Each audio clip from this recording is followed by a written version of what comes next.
नमस्कार दोस्तों, मैं सतीश सर। आज हम बताने जा रहे हैं पिट्यूटरी ग्लैंड, पीयूष ग्रंथि या मास्टर ग्रंथि, और यह अंतःस्रावी ग्रंथि है और इससे कौन सा हार्मोन निकलते हैं, इसी के बारे में हम डिटेल से चर्चा करने जा रहे हैं, एक्सप्लेन करने जा रहे हैं। जो नए स्टूडेंट है इस चैनल को सब्सक्राइब कर लें और वीडियो को लास्ट तक देखें, स्किप नहीं करें और शेयर और कॉमेंट करें। जहाँ दिक्कत होगा कॉमेंट कीजिएगा। तो ये क्या पिट्यूटरी क्या है? ये अंतःस्रावी ग्रंथि है। अंतःस्रावी ग्रंथि है, पिट्यूटरी अंतःस्रावी ग्रंथि है या पीयूष ग्रंथि। तो इससे क्या चीज निकलता है? हार्मोन। हार्मोन है क्या? हार्मोन एक केमिकल कंपाउंड है। यह क्या है? एक तरह से शरीर में जो है रासायनिक यौगिक जो निकलता है वही है, जिसको हम क्या बोलते हैं? इसको केमिकल कंपाउंड। हिंदी में बोलो तो रासायनिक यौगिक, हिंदी में बोलो तो रासायनिक यौगिक। ये शरीर की क्रिया को नियंत्रित करते हैं, शरीर को कंट्रोल करते हैं, और ये शरीर के लिए प्रेरक का कार्य करता है। जैसे भूख लगा है, प्यास लगना, नींद, सोना, जगना, उठना, चलना, या सेक्स के प्रति आचरण या व्यवहार के प्रति आचरण, किसी के प्यार के प्रति वफादार, सब हार्मोन के द्वारा होता है। यही हार्मोन कंट्रोल करते हैं शरीर के सभी आंतरिक भाग, जो जहाँ जरूरी होता है, जिस अंग में जरूरी होता है, यही हार्मोन केमिकल के द्वारा छोड़ता है। और केमिकल जैसे निकलता है, केमिकल बहुत ही कम मात्रा में निकलता है, बहुत ही कम मात्रा में। और ये कहाँ पहुँचता है? ऊतक में द्रव के रूप में फैल जाते हैं, और ये रक्त परिसंचरण तंत्र, रक्त परिसंचरण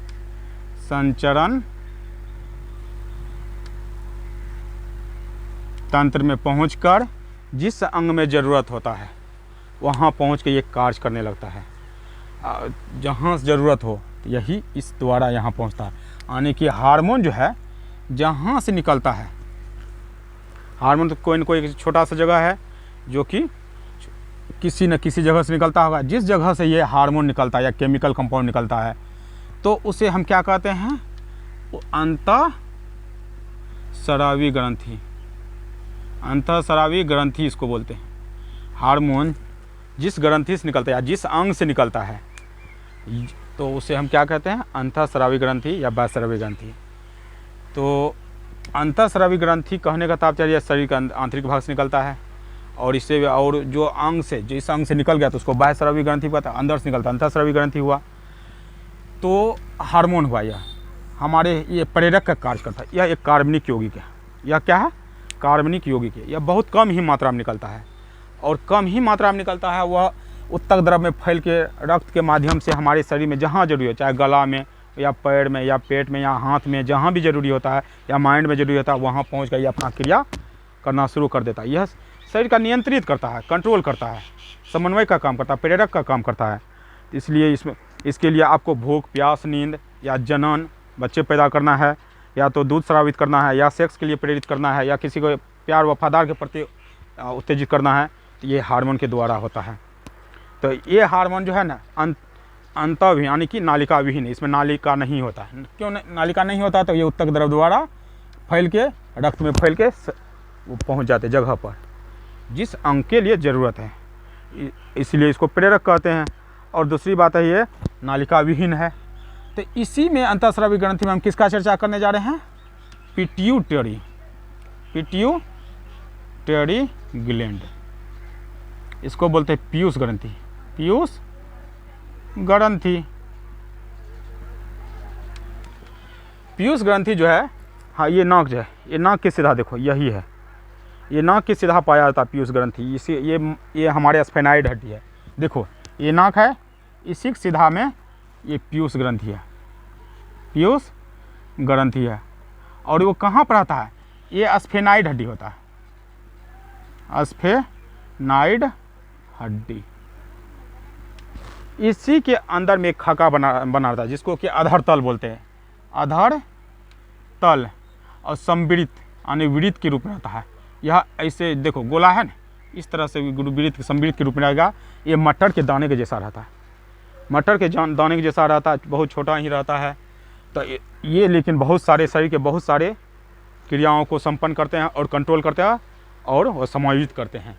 ये पिट्यूटरी ग्रंथि, समझ गया? पिट्यूटरी ग्रंथि, पीयूष ग्रंथि, ये ही है पिट्यूटरी ग्रंथि। ये हम मस्तिष्क के आंतरिक भाग को दर्शा दिए हैं। ये हाइपोथैलेमस, थैलेमस यहाँ हुआ, ये जो है सेरेबेलम हुआ, ये ब्रेन हुआ। ये क्या है? ये ब्रेन है, ये दिमाग है। इसी के आगे ये पिट्यूटरी ग्रंथि है, पीयूष ग्रंथि है। ये मटर के दाने के जैसा है। इसी से केमिकल कंपाउंड निकलता है जो कि हमारे अनेक क्रियाओं को संपन्न करते हैं। तो पहला क्रिया में कौन होगा? नंबर 1 में। और पिट्यूटरी ग्रंथि का पिट्यूटरी ग्रंथि जैसे ध्यान से देखो, अगर इधर से निकलेगा पीछे से, यानी कि ये मेरा आगे हुआ और एक पीछे हुआ, पीछे से निकलेगा तो इसको पश्च पिंडक बोलना। क्या बोला जाता? पश्च पिंडक। अगर आगे से निकलेगा तो इसको बोलेंगे अग्रपिंडक, अग्रपिंडक। तो अर्थात इसको 2 भाग में बांट दिया गया, अग्रपिंडक और 2 में पश्च पिंडक। आगे से निकला, इधर से निकला तो अग्रपिंडक, पीछे से निकला तो पश्च पिंडक। यही अग्रपिंडक को वृद्धि हार्मोन कहते हैं। क्या इसको बोलते हैं? वृद्धि हार्मोन। यानी पिट्यूटरी ग्रंथि के अग्रपिंडक से वृद्धि हार्मोन निकलता है जो कि हमारे शरीर को औसत ऊंचाई, औसत लंबाई या औसत मोटाई तक ले जाते हैं। कौन? वृद्धि हार्मोन। और ये शरीर के लंबाई को बढ़ाते हैं, मांसपेशी को बढ़ाते हैं, शरीर के जो भी आंतरिक ढांचा है वो औसत लंबाई, औसत मोटाई तक ले जाते हैं, वजन तक, औसत वजन भी यही बढ़ाते हैं। कौन? वृद्धि हार्मोन। अगर वृद्धि हार्मोन ज़्यादा स्रावित होने लगा या ज़्यादा निकलने लगे, तो यदि ज़्यादा निकलेगा तो हड्डी क्या होगा? मोटा और मांसपेशी भारी, मांसपेशी भारी हो जाएगा।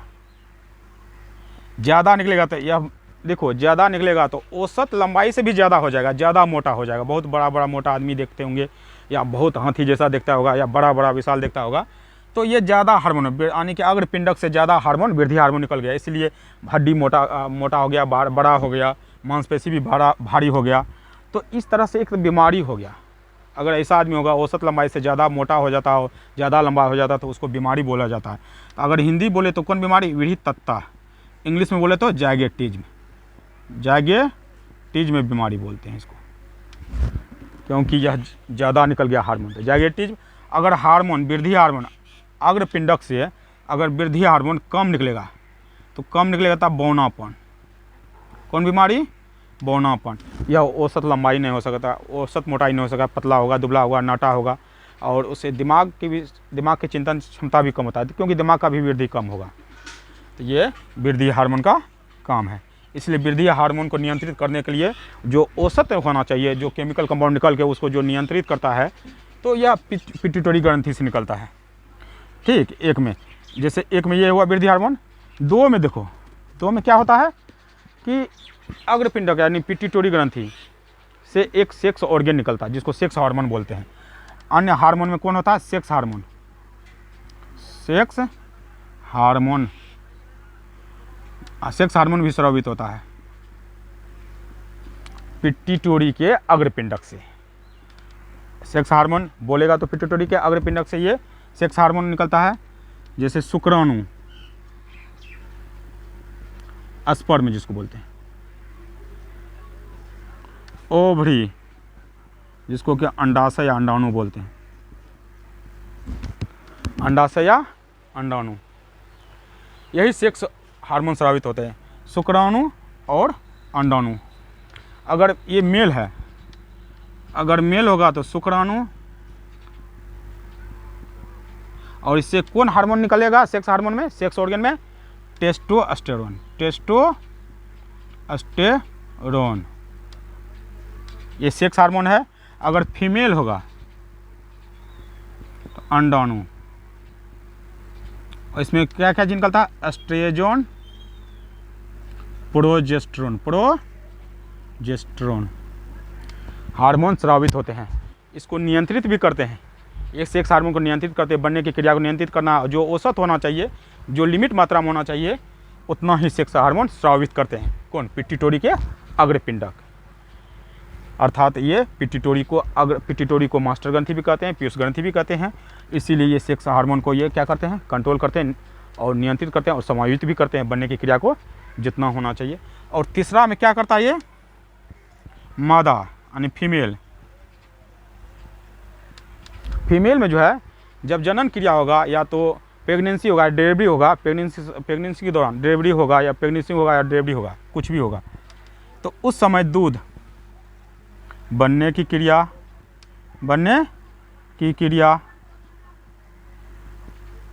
या स्रावित होने की क्रिया को उत्तेजित करता है। देख लो, पिट्यूटरी ग्रंथि का अन्य काम क्या है। फीमेल में जो फीमेल का जो ब्रेस्ट होता है, निप्पल जो होता है, जिसको चुचुक बोला जाता है, निप्पल, तो उसमें दूध बनने की क्रिया या दूध बनने क्रिया और दूध निकलने क्रिया, स्रावित होने क्रिया को ये उत्तेजित करते हैं। पिट्यूटरी का अग्रपिंडक इतना क्रिया वो नियंत्रित करते हैं। और देखो, अब तो ये हो गया पिट्यूटरी का कितना काम हो गया, वृद्धि हार्मोन में ये क्या करते हैं, औसत लंबाई तक, औसत मोटाई तक या मानव शरीर को औसत ऊंचाई तक ले जाते हैं। दूसरी बात है कि ये सेक्स ऑर्गन को या सेक्स हार्मोन को नियंत्रित करते हैं और दूध बनने की क्रिया को उत्तेजित करता है या स्रावित होने की क्रिया को भी उत्तेजित करता है। इसी में है एक पश्च पिंडक, ध्यान से देखो, ये है पश्च पिंडक। अब देख लो, चौथा में चलो, पश्च पिंडक। पश्च पिंडक का काम क्या है, प्यास लगा है या शरीर में जल की कमी है, ये अनुभव करता है, प्रेरक करता है। फर्स्ट ना वहाँ केमिकल या हार्मोन निकलता है, वो दिमाग को क्या करता है, प्रेरित करता है कि आपको प्यास लगा है, यानी कि शरीर में जल की कमी हो गया है, इसलिए आप जल पीजिए। यानी कि जल संतुलन करता है। और जनन की क्रिया भी, प्रेगनेंसी होता है, प्रेगनेंसी के दौरान जो वो प्रेगनेंसी होगा, बच्चे बनने की क्रिया, फिर जनन की क्रिया तक यह कंट्रोल करते हैं, नियंत्रित करते हैं, समायोजित करते हैं, समन्वय करते हैं।